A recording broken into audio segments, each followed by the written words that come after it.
And when PC came into the forefront of our consciousness in universities and whatnot, it came in a series of mainstream media articles in publications like New York Times and New York Magazine that were simultaneously promoting it to people and deriding it as being something worthy of opposition because it was stifling free speech.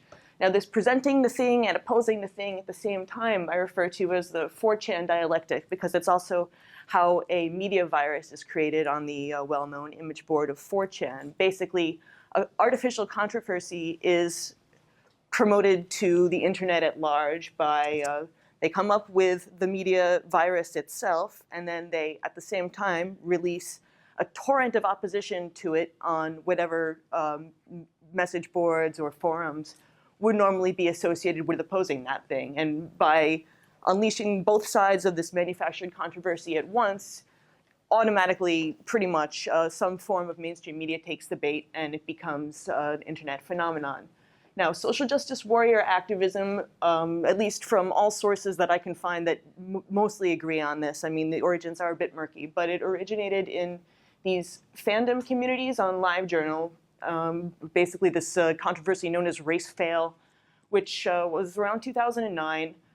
Some science fiction writers were having a discussion over how best to depict racial minority characters if they were not racial minority writers themselves. And it devolved into a total shitstorm, as things are wont to do on LiveJournal, because unfortunately these communities are magnets for, I'm going to say, groups that consider themselves oppressed, not because they're racial or ethnic minorities, but because they might have some social awkwardness, or maybe they're not considered conventionally attractive.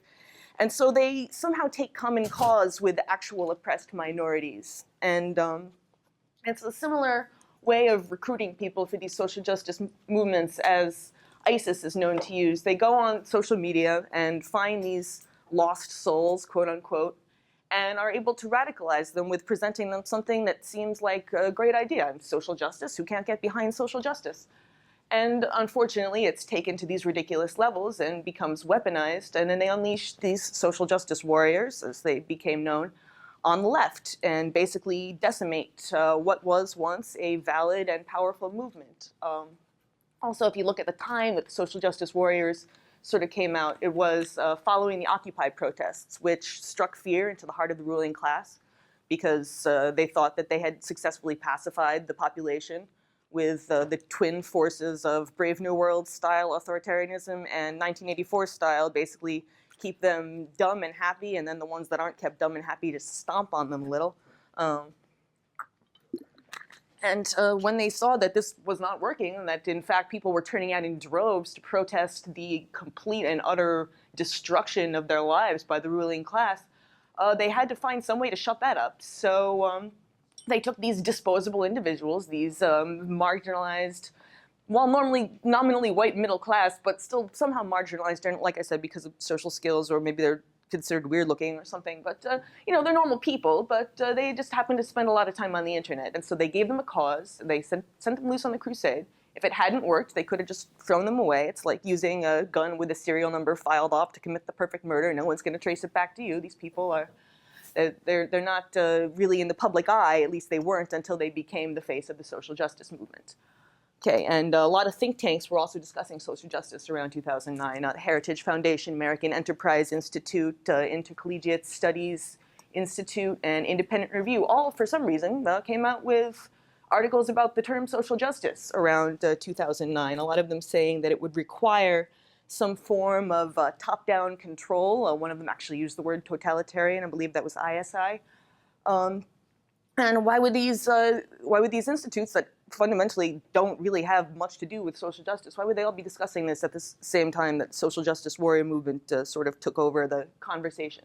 Now, obviously, the right wing and government agents have a long history of infiltrating and co-opting resistance movements. Everybody is pretty much aware of that fact. This particular social justice movement is no barrier to entry because it was online activism.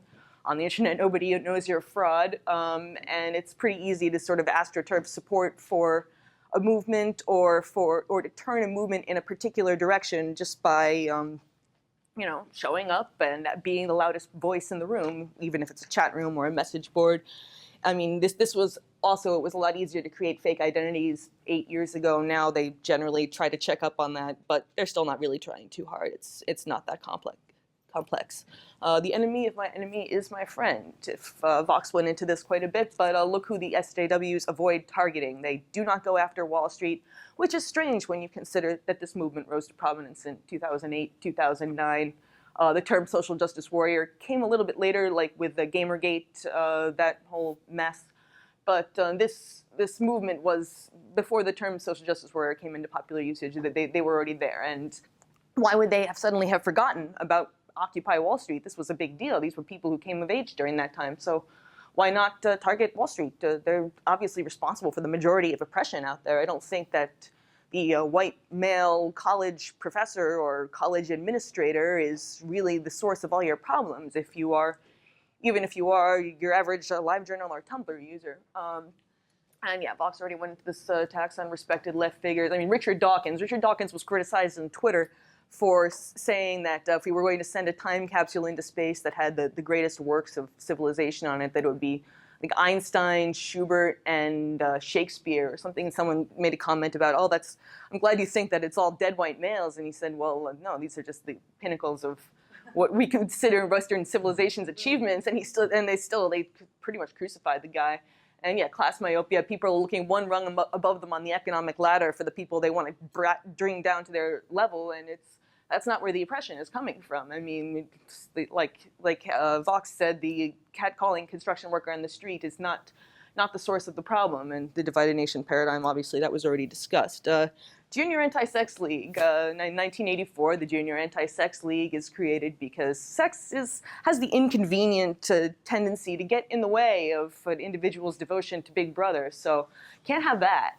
And that's where this whole rape culture thing is taking us, this creep of the term rape to now describe unwanted, like an unwanted fondling or a kiss or things that don't mean rape. And not only is this a total perversion of the language, but it actually discounts the experience of rape victims, re-victimizes them, because you're basically taking what they went through not very seriously. If you can call anything rape, then actual rape is now what? It's not such a big deal? I mean, it's a pretty serious deal. And so this devaluing of the word is complete nonsense. If they are indeed coming from a place where they're trying to lessen oppression, it's not. You're actually doubling down on the oppression.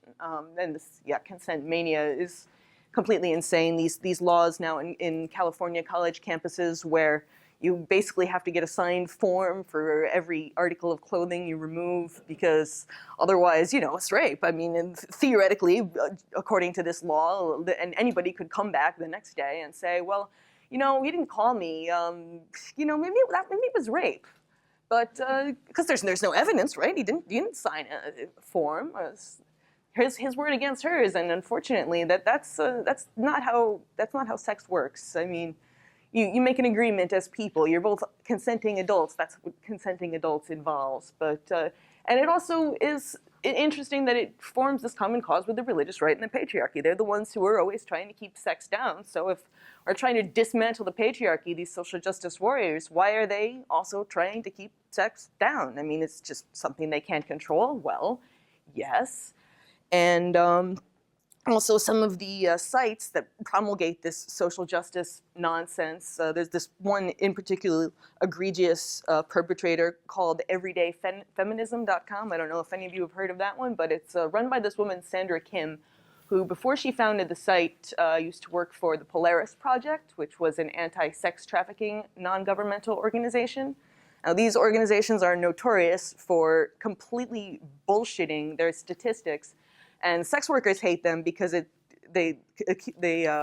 makes them more difficult to do their job, basically because it's considered that even though they are consenting adults selling their bodies, because in capitalist system, what are you going to do?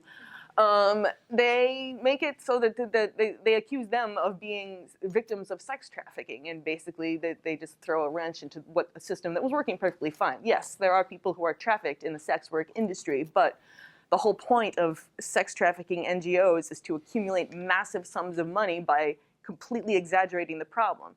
So Sandra Kim comes out of that. That's also a hotbed of government agents. I mean, the CIA is known to be funding a lot of those. Recently came out that the UN in Haiti working with relief efforts was actually like fucking all the children, and I'm sorry, that's just disgusting. And yeah, the notoriously false statistics, so this whole idea of 1 in 5 women on every college campus is sexually assaulted.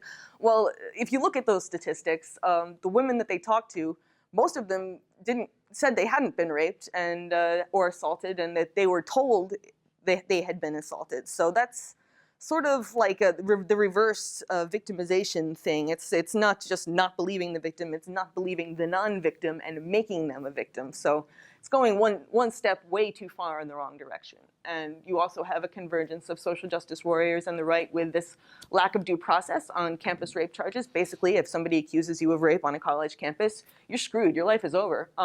You can't really protest that. They've even made it so the burden of proof is now 50.01%. So that wouldn't stand up in a court of law. And indeed, it is why these cases are seldom prosecuted in courts of law, because there's no way that would stand up in court. And versus zero tolerance policies, such as those creating the school to prison pipeline, if little Johnny beats up somebody in a schoolyard, then he is immediately sent off to juvenile hall or whatever the modern day equivalent of juvenile hall is, and can expect a significant prison record in his future. So why are these two converging on this point? It's basically what this whole rape culture consent mania thing does is force you to invite Big Brother into the bedroom. A threesome with Big Brother. Now, isn't that a lovely idea? And yes, we were talking about reductio ad absurdum. Basically, what the social justice warrior movement wants is that even if, say, you are very much in favor of gay rights, you think gay people should be able to get married, you think transgender people should have rights that are due them, you have to basically take it way too far. This creature, Riley, has this to say. A lot of discussion around genital preferences and transphobia. In this video, I'm going to use the word cissexism. At basic, cissexism means prejudice or discrimination against transgender people. So what's been happening is that some people are making the argument that it's not cissexist at all to only be attracted to people with one kind of genitals. For example, these people might argue that being attracted to only women with vaginas in no way negatively affects trans people. On the other hand, I would argue that it's more complicated than that. We all have our implicit biases built into our preferences, and gender isn't as simple as just the genitals you have. But after I say that, I usually get a bunch of blatantly cis-sexist responses. So I thought I'd address all of those responses at once. Anyway, basically, what she's saying is that how dare lesbians only want to date women with vaginas? That's very sexist. And if you listen to the rest of the video, I personally find the voice a little nauseating, so I'm not going to subject you guys to it, but you can watch it for yourselves on YouTube. And that's what she's saying, is that basically...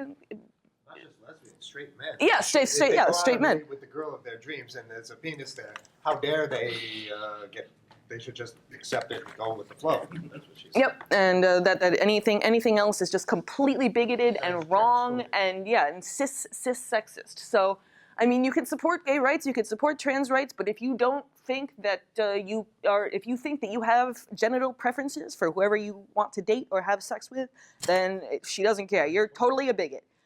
And that's just terrible. So, I love science. No, shut up. Sorry. Yeah, and strange fellows, like he was saying before, what does this trans activist have to do with GMOs or the Mercator projection or vaccine activism? What are these topics doing on the table with this particular person? That's just bizarre. But and this is another one that has this very suspicious provenance. Her only activist credentials. For one thing, she just became a female last year and is being presented on everydayfeminism.com as one of their top feminism experts, and also somehow an expert on fat phobia. Now, look at Riley. What does this person know about fat phobia? She's tiny, and she was only a she last year. So what does she know about feminism either? I'm sorry. If you haven't at least had a while as an experience of a woman, then 1 year is not enough to make you an expert on anything. And culture also puts the left in bed with the police state, because you are running to the authorities to police slights such as microaggressions or any form of aggression. It's basically anything that is now that somebody finds hurtful or somebody thinks someone else will find hurtful. Usually it's the other, because these people, these social justice warriors, particularly the LiveJournal and Tumblr social justice warriors, are generally policing the speech because they think that some third party will find it offensive. Not that they themselves find it offensive, they themselves usually being your average, white people in colleges or in their mother's basements, as the case may be. Nothing against LiveJournal and Tumblr. I used to be an avid LiveJournal user. But, shut up. Yes. Sorry, I thought that we were going to have a little longer, so I included a couple of videos in here. Anyway, what you really have to look at in this social justice warrior phenomenon is who benefits from it. It's clearly not the left. The left is tearing each other apart. The left is just completely imploding. It appears toxic and ridiculous to outsiders. If you look at the next generation growing up, not the millennials, but the one after that, called Generation Z, they are turning out as conservative in far greater numbers than their parents. And it's because the left has just basically made massive fools of themselves with this by embracing this social justice warrior nonsense. People see what it's doing and what ridiculous logical hoops you're having to jump through, and nobody wants to have their thoughts policed. Nobody wants to have their behaviors so closely policed. And people don't see an alternative, so they're turning to what? Conservatism? There's quite a big gulf in between, but because the social justice warriors have taken over, basically running into everything with a bullhorn and shouting people down, they appear to be the voice of the left, and this is not the case. This was a very small number of individuals. Now it's a small number of individuals that have influenced a larger number, and these are the unwitting dupes that both of the previous speakers talked about. That these people are completely innocent of any sort of underlying goals as far as to sabotage the left, but they don't know any better. They just found a crusade to join, and they joined it, and now they are going to finish the job, basically. And so it's a confusion and a distraction from the goals of the left, the anti-war movement, actual equality, political freedom to express one's opinion. This is now no longer the stated goals of a lot of left movements, because it's all become people just not navel gazing, but genital gazing. It's not. So this is not what we want to be doing with our political movements. We only have so much energy and we only have so much time, and this is not, we don't want to waste it. People's sights are set lower because of this whole participation trophy culture. Everybody's familiar with that term, I think. That people don't reach as high anymore because they're patted on the back for accomplishing things that used to be considered pretty basic. Like, if you complete a gender transition, now you are applauded on Facebook and get millions of likes, and people will follow you on Twitter and on YouTube, except Riley. Nobody likes Riley. If you look on YouTube, they're the one transgender activist that you get so many thumbs down, and nobody's really interested in what this creature has to say. But nobody is writing great works of literature on the left anymore because they're all too busy playing with themselves. It's a tragedy. I mean, and you look at what's going on politically, the whole tripartite Republican control of the political system.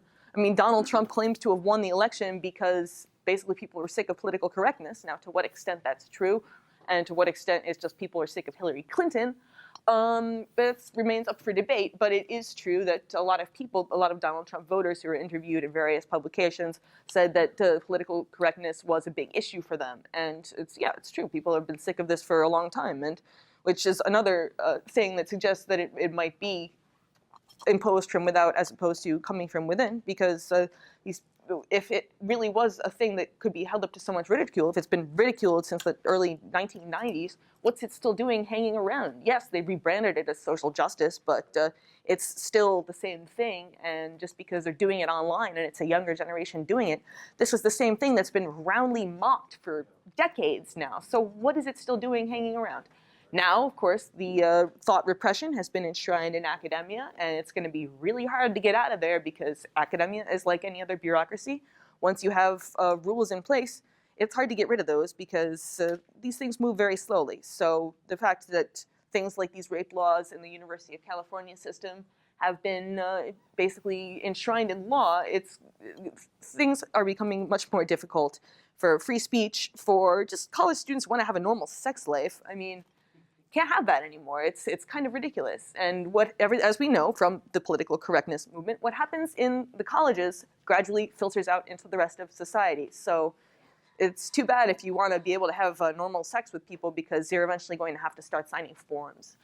Yeah, and loading the language. That's a term used in cult mind control literature, that basically you are taking the meanings of words and either making them mean the opposite or making them mean something else. In cults, it's used basically to make their literature indecipherable to people who are not initiated into the mysteries of the cult.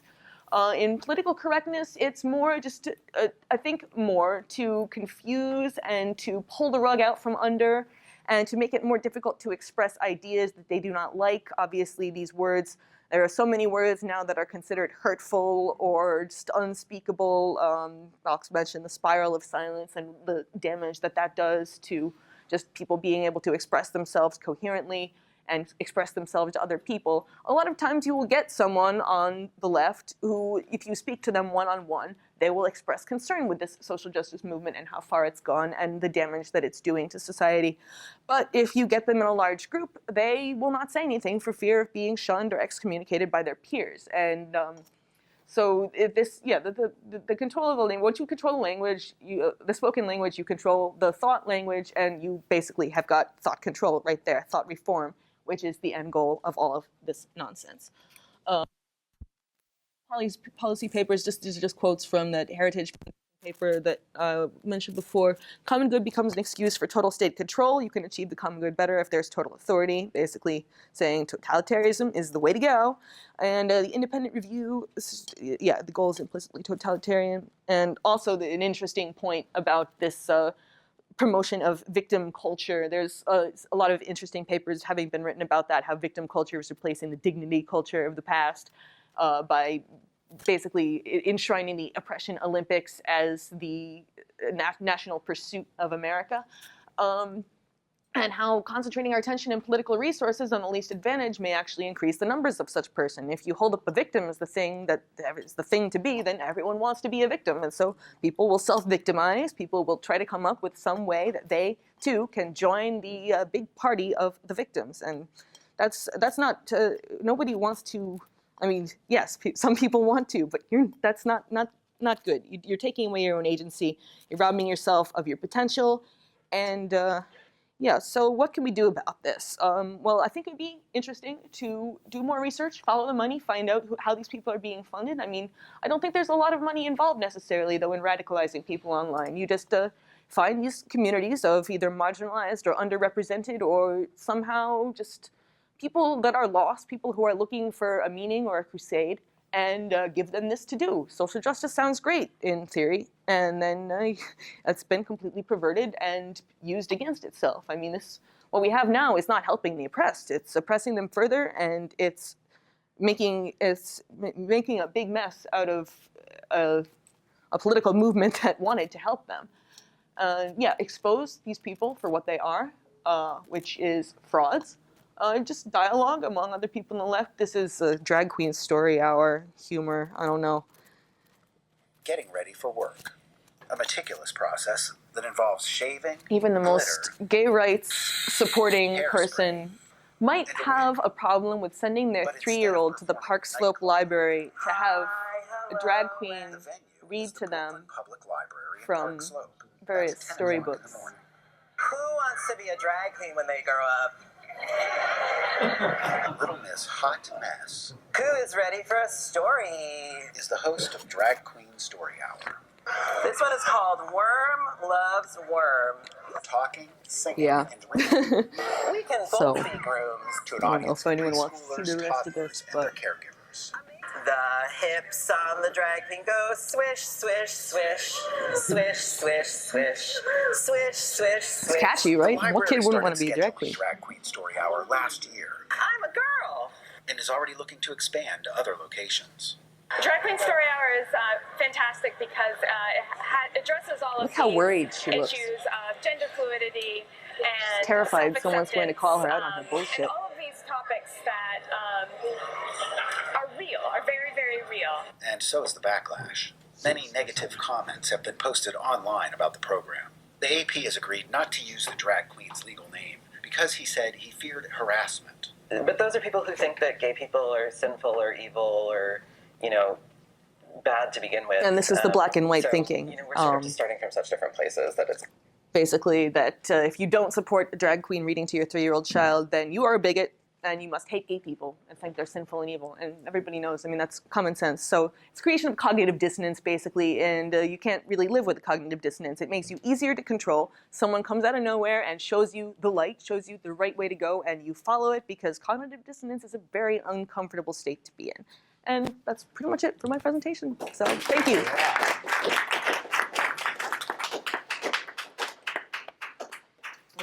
For coming. I would just like to finish it off by saying that, like ISIS, this is easy to do.